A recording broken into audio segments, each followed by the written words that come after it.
Yo, how's it going? This is my new house. I moved. It's me, Ryan, back again for another year of Advent of Elm, Advent of Code. I don't even know what I call this because I only have to think about it once every year. But yeah, this is my study. I've moved. Lots changed in a year. But yeah, we're gonna be writing some Elm today. We're gonna be doing another year of Advent of Code. Let me switch over to my desktop. Got this kind of dark mode thing going, so hopefully I don't blind your eyes.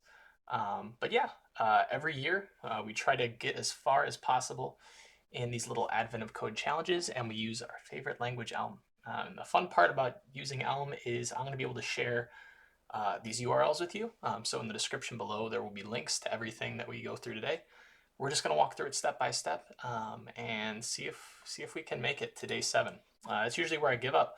But luckily for me, they're not they're not doing 25 or 24 days like they normally do, so I can feel less bad for not making it, through like 15 more days. But yeah, I haven't looked at any of these problems. I don't know what they're about. But last year there was a part 1, part 2. Hopefully it's the same. Let's dive into it together and kind of solve it step by step. I'm going to be typing things over here, by the way. When I hit compile, we're going to see it on the right. So that's going to be the overall flow. I'm done rambling. Let's do it. Happy 2025. All right. Day 1, secret entrance. The elves have good news and bad news. Good news is they've discovered project management. That's bad news. This has given them the tools they need to prevent their usual Christmas emergency. For example, they know now that the North Pole decorations need to be finished soon so that other critical tasks can start on time. Bad news is they've realized they have a different emergency. According to their resource planning, none of them have any time left to decorate the North Pole. To save Christmas, the elves need you to finish decorating the North Pole by December 12th. Collect stars by solving puzzles. 2 puzzles will be made available on each day. The second puzzle is unlocked when you complete the first. Each puzzle grants 1 star. Good luck. Alright, you arrive at the secret entrance to the North Pole base, ready to start decorating. Unfortunately, the password seems to have been changed, so you can't get in. A document taped to the wall helpfully explains. Due to new security protocols, the password is locked in the safe below. Please see the attached document for the new combination. The safe has a dial with only an arrow on it. Around the dial are the numbers 0 through 99 in order. As you turn the dial, it makes a small click noise as it reaches each number. Attached document, which is our puzzle input, contains a sequence of rotations, 1 per line, which tells you how to open the safe. A rotation starts with an L or R, which indicates whether the rotation should be to the left, towards the lower numbers, or to the right, towards the higher numbers. Then, the rotation has a distance value, which indicates how many clicks the dial should be rotated. So, if the dial were pointing at 11, the rotation of R8 would cause the dial to point to 19. After that, a rotation of L19 would cause it to point at 0. Because the dial is a circle, turning the dial left from 0 1 click makes it point at 99. Similarly, turning the dial right from 99 1 click makes it point at 0. So if the dial were pointing at 5, a rotation of L10 would cause it to point at 95. After that, rotation of 5 would bring it to 0. Cool.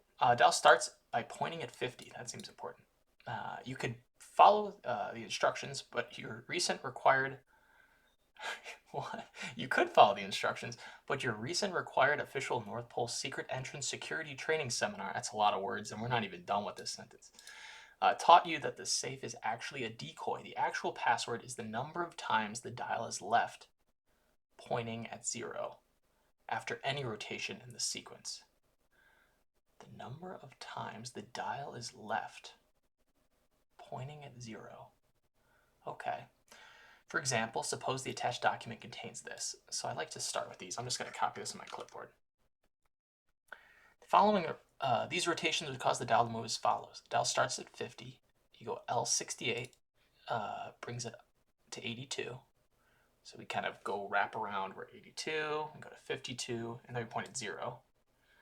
Keep doing it, and again we point at 0, point at 0. Because the dial points at a 0 a total of 3 times during the process, the password is 3. Analyze the rotations in your attached document. What is the actual password to open the door? Okay, so we're going to take this test input, we're going to throw it in our little editing environment, and hopefully we get it to spit out 3. So what I'm going to do is I'm going to make a multi-line string here. And so we use 3 quotation marks. What you'll see is when I paste this, I'm gonna get some like new line characters up before and after. So we're gonna use a series of um, pipes to kind of clean up our input. So here I'm using the string.trim function. We can take a look at the string docs if you like. There's all these functions here. I'm gonna zoom in a bit. So we're using the trim function, which is just gonna strip white space. And then we're gonna use the lines function, which is gonna be able to take a single string and turn it into a list of strings. So Elm is all about kind of taking in some input, returning some output. So at each line of this pipeline, we're going to be taking in input, and we are going to be spitting out output. So trim keeps it as a string, and each step of the way, we're just going to be doing a little bit more. So this is without lines. When we call lines, do that. And then this debug to string HTML text, this is just to get it to show up on the right. The debug to string allows me to put any type of value in here, and then HTML text takes the string created from here and just renders it as some HTML we can see on the right side of the screen. Cool, so it looks like I have my instructions broken apart. What I want to do is I want to take kind of this loose string format and turn it into some commands or some instructions. And I like to use the language that it uses here. So it's calling it rotations. Let's call it rotations. So we can go left a certain amount and we can go right a certain amount. That's kind of the structure of what we're doing. So I'm going to make a toRotation function that takes in a string. And if the format of the string is okay, I'll be able to get a rotation. But I'm going to use this maybe here to filter out kind of invalid rotations. So this is like the raw line that we get. And so we're going to be taking these things in one at a time and trying to convert them to either a left or a right and make some sense out of what we're seeing here. So what I'm going to do is I'm going to say case that string.left, I think that's right, the leftmost character. If it's left, it's L. This is my code for like the left rotations. And I'm going to say, I guess I can do string.starts with, but I think this will be a little easier. So this is code for right. And then if I get anything else, this is just like invalid input. So we're going to do nothing. So let's fill in this code for left and code for right. What I want to do here is I'm going to say case string.dropleft1, the original line. If I can take that and I can do string.toInt, that should give me a number. So if I drop the L, I'm going to be left with this 68. And hopefully that's a valid number. And if it is, I'm going to get that number. So I'll be able to say, great, everything went okay. I know I'm going left because I'm in this L branch, and I'm going to provide this number. But for whatever reason, if we get something like LAB or something like that instead of L68, this branch is going to get hit, meaning I got an invalid instruction. So I'm going to kind of copy this and paste this. The only thing that's going to change is this. I'm going to use Elm format to snap everything into place. And what you'll see is we haven't called our function. So if I call map and toRotation, it's going to call toRotation for every single item in that list. So here you're going to see just left this, just left that, all this stuff. And if I had bad input, bad, you're going to see the first thing is a nothing. It's just invalid. So what I'm going to do is I'm going to use filter map. And what filter map does is it basically just keeps around all the ones that succeeded. So all the ones that say just, we're going to keep those. And so you'll see that the bad case doesn't exist. It kind of gets filtered out. So you can imagine if banana was in the middle of the list between R48 and left 5 here, you're not going to see banana. So by this part of our program, after we've called this, we know that we're just dealing with normal instructions and we don't have to deal with like silly stuff. Cool. So this is all about parsing into rotations. I'm going to leave a little comment here. So that's about getting the rotations. And next, I want to kind of simulate the program. So how the program is going to work is it is going to start with an initial number and it's going to keep kind of doing operations. It's going to go left, it's going to go left, it's going to go right. And I'm going to record every single time that I see 0. So the way I'm going to implement this is using a fold. You might see this called reduce in other languages, but the idea is you've got some function that's like a loop, and then you give it an initial state. So the initial state is like the dial is at 50, and number of zeros spotted is going to equal 0. So this is our initial state. And loop is a function that doesn't exist. So if I compile, I'm going to get a really nice error message saying, what are you talking about? What's this loop? So we're going to implement the main loop here. So how loop is going to work is it's going to take in a rotation one at a time. That's what this list fold L does. The L is short for left, so it means we're going to work our way left to right to the list. If I did fold R, it would start with this and kind of work its way up. And we don't want that for this problem. So we're going to use list fold L. It's going to take a rotation one at a time in our list. And just, it's going to take our state. I'm going to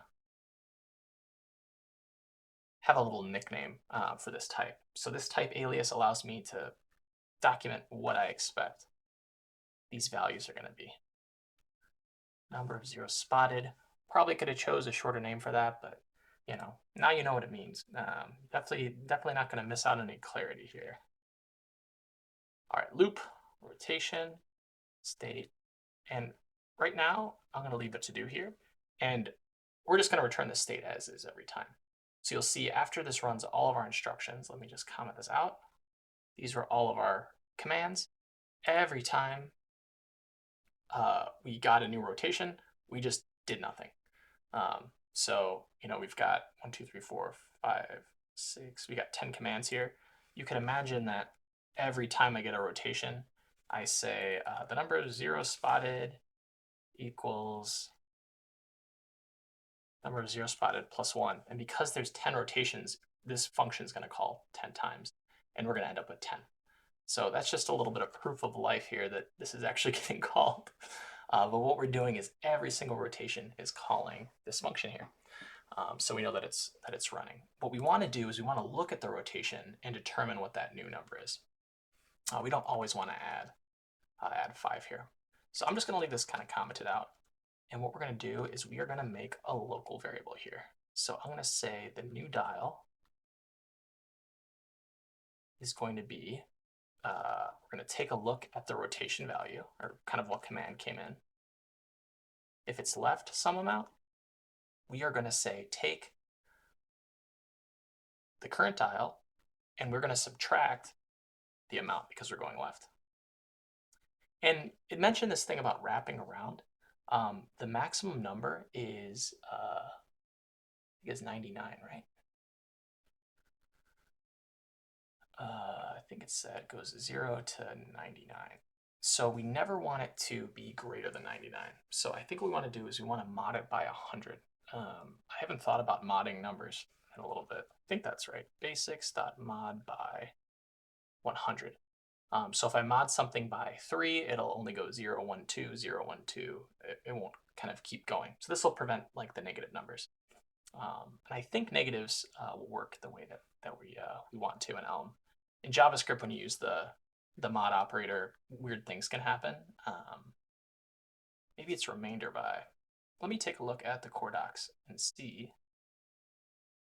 if it does what I think it's going to do. Cool. So remainder. Cool. So this is the mod by is going to do modular arithmetic, and so it's always going to be positive. We don't want this remainder by behavior. This is what we get in JavaScript, and we don't want it to ever kind of go out of the range here. So we don't want remainder by, we want mod by. These Elm docs are really nice. I'm glad that I checked. I feel a little bit better. Okay, so that was for the left. We want to take the dial, subtract by the amount, and then mod it by 100. If we're going right, we want to take the dial, we want to add that amount, and that will give us kind of the new dial value.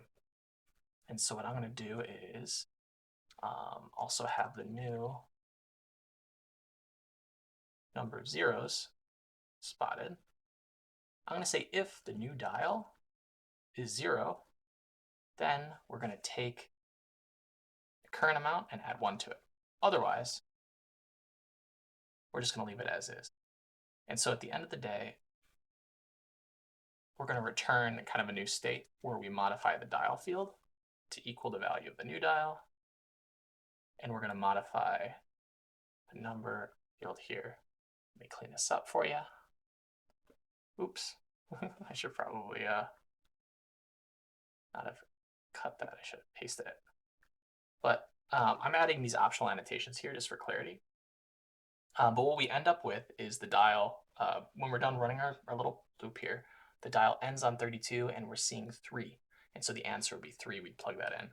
And what we see here is that, yep, the thing ends at 32 and the answer is 3.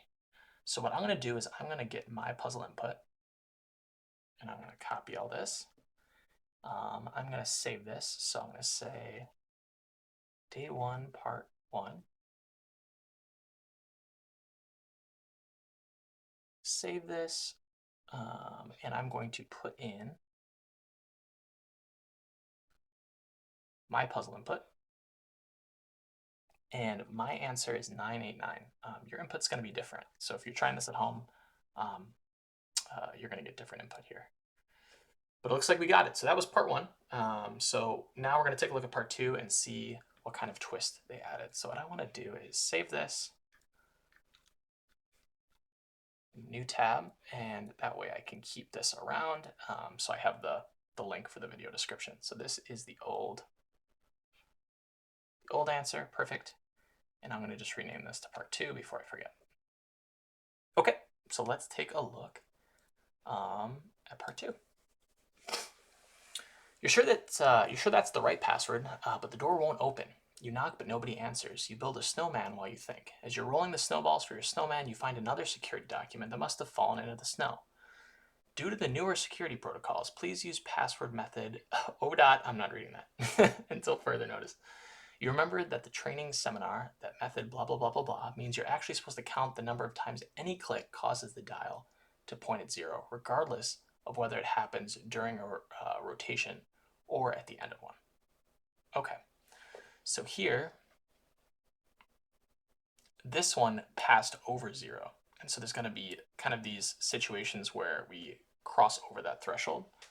And we're going to count those too. So the dial points at 0 3 times, plus 3 more times that it passed through it. If the dial were pointing at 50, a single rotation like R1000 would cause the dial to point at 0 10 times before returning back to 50. Okay, so it's important that I don't just say, is the modded value different? What we want to do is we want to figure out how many times this value has gone past 0. So what I think I want to do is I want to take that amount. I've got to come up with some type of equation to figure out how many times did something pass through 0. So if I'm at 10 and I subtract 1,000, then that will get me a negative 990. And I need to know how many times did that cross through 0. I think I want to divide by 100 to figure out how many turns I went through it. So I'm going to take my original value. Let's just kind of copy this. This is the new dial value. That's not going to change. And I'm going to say number of passes through 0.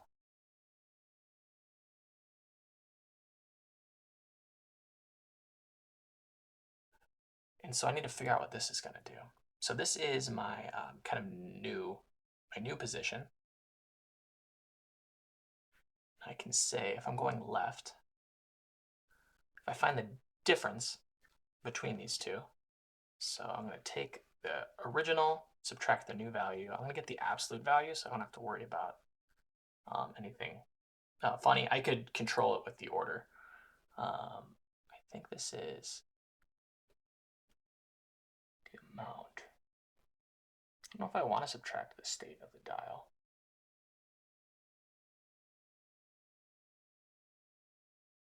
Because if I do this, this is all going to simplify to amount. And so I don't think this is what I want. I don't want the amount.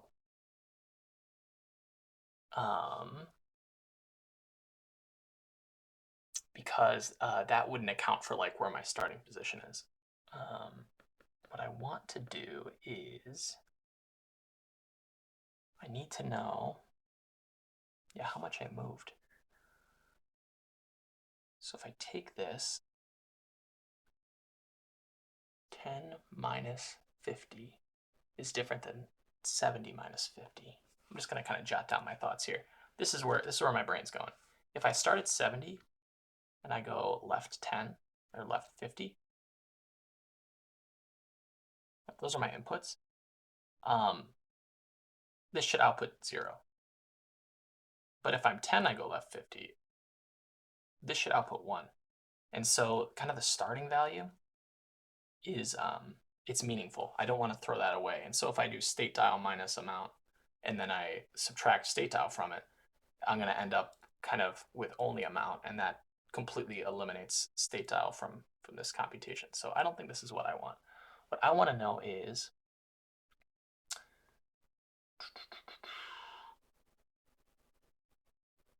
did I pass through it? 50. I wonder if I can mod by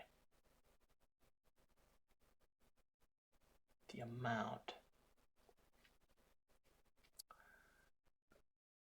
If the starting amount is greater than 0, that doesn't tell me anything because these are both greater than 0.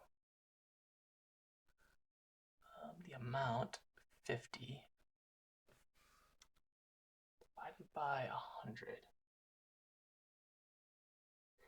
Maybe a half tick.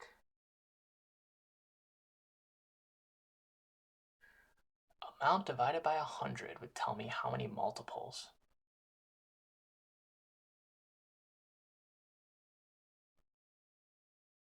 Amount divided by 100. So let me just kind of help visualize what I'm thinking here. If I went 100 ticks around, I'd end up back at 10. So I think it's safe to basically ignore to divide the amount by 100.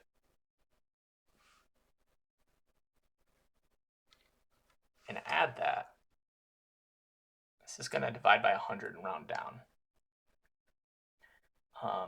And then I want to say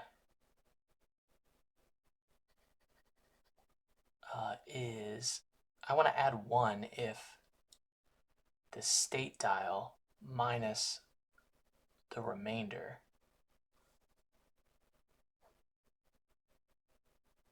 is negative. Right, so if I say plus the state of the dial minus the amount less than 0. So if that's true, then I want to add a 1, otherwise I want to add a 0. Does that make sense? So if this is 100, I think this makes sense to me. Let me see if this checks out. I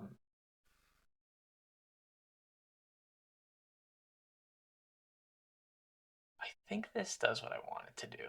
And so if I take this, number of zeros spotted plus the number of times passed through 0 gives me 8.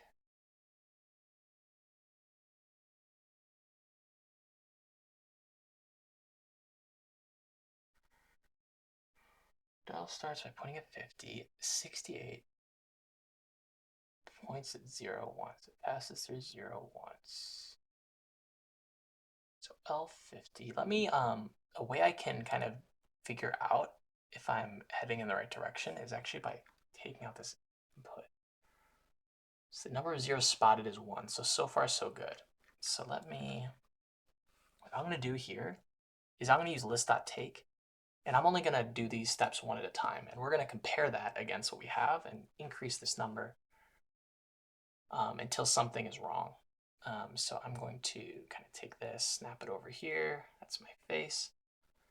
And we're going to keep incrementing this until I go off course here. Perfect. Takes 3. So I do this. 1, 2, 3. Point at 0. Perfect. The dial's rotated L5 to 95. So it should stay at 2. But it goes up. Oh, 0. I'm double counting the zeros because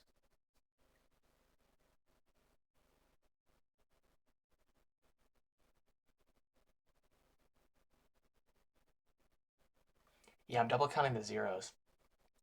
I think that's the problem. So all I need to do is say date of the dial. I'm going to say if date of the dial is not equal to 0 and because if I'm at 0 right now, I don't want to say, oh, okay, like negative amount is 0.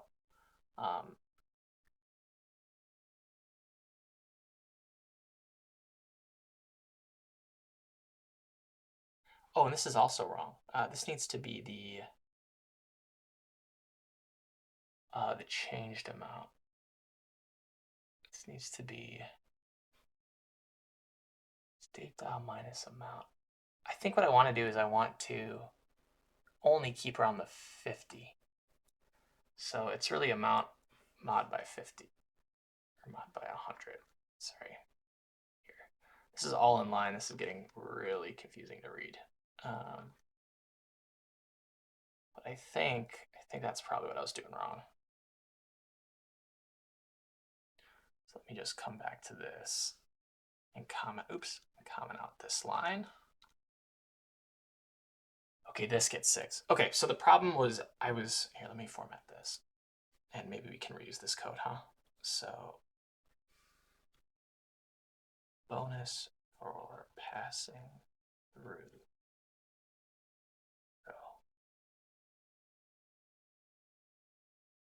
Bonus for passing through 0. And then this is the amount of extra passes through 0. So I'm just going to call it that. Extra passes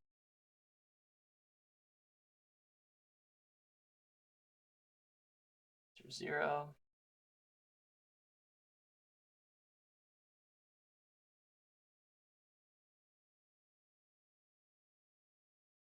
This minus is it depends on the operation. So this one really only works for this branch. So I'm not going to extract it here. I could do a little let expression.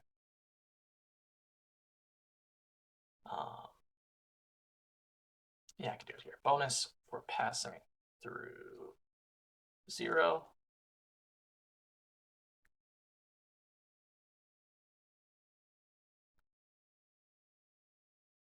Through 0. Okay, let me format that. We're going to do the exact same thing here. And the exact same thing here, actually. Oops. Keep accidentally clipboarding the wrong thing. But the key difference is I want to do a plus here, not a minus. So really, I could parameterize just that bit, but oops, what did I do wrong? Something wrong. In. I got 2 ins. It's too many ins. Amount. Oh, that's right. I'm going to pass that in. This is now a function. That's what I love about Elm. You can just kind of do this, and now this is a function that goes from to an int. But I did something wrong. Oh. This is what happens when you copy paste. You're gonna get things wrong. So really, this changed and this changed and this changed. So the important thing that we did was if I'm already starting at 0, I don't want to count that. And it's not possible because of mod by 100 for me to go any higher. So you don't have to worry about this zero coming into play. But yeah, that's pretty much it. I think that's right. Let me save this. That's part 2, and let me get my input here. I'm going to put this right back where it was. Hasn't changed, but here's my puzzle input. And let's see what we get. 5941, and that is greater than our previous input, which is a good sign because it can't be smaller. And there we go, we did it. All right, switching back to my camera here. I got my Stream Deck. I'm a fancy guy, you know what I mean? This is professional stuff. But yeah, that was it. That was day 1. I'm going to drop a link to both part 1 and part 2 in the description. Hope to see you tomorrow and see how much harder day 2 gets. They always get increasingly more difficult, so I'm a little bit scared, but I think we can make it through a week. I think we can do it. Thanks for hanging out. I'll catch you tomorrow. Goodbye.